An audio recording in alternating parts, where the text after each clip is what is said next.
Gibuhian na ang mayor sa nabalawag sa SGA Barm ug tulo niini ka bodyguard nga nadakpan sa Davao City sa pagkupot og mga posilog bala nga walay pagtugot sa COMELEC. Kung anong nakagawas, atong sayron sa report ni Argil Relator.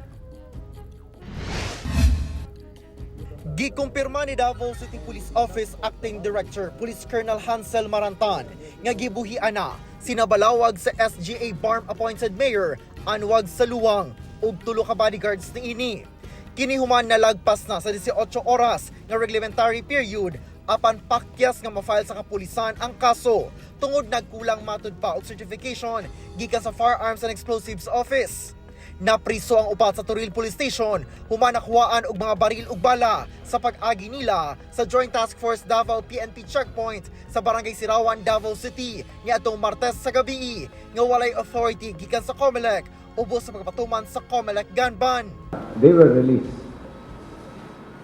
because the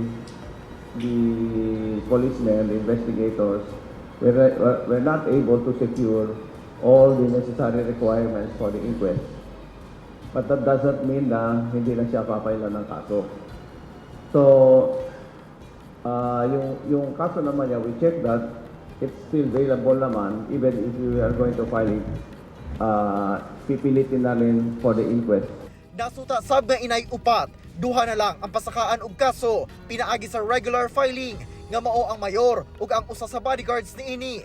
Kinsa maoy nagkupot mismo sa baril. Sanglit wala matud pay conspiracy sa pag-commit sa illegal possession of firearms. Pilitin namin na i-file yung kaso for the inquest, tapos pagdating dun sa prosecutors ay i-dismiss.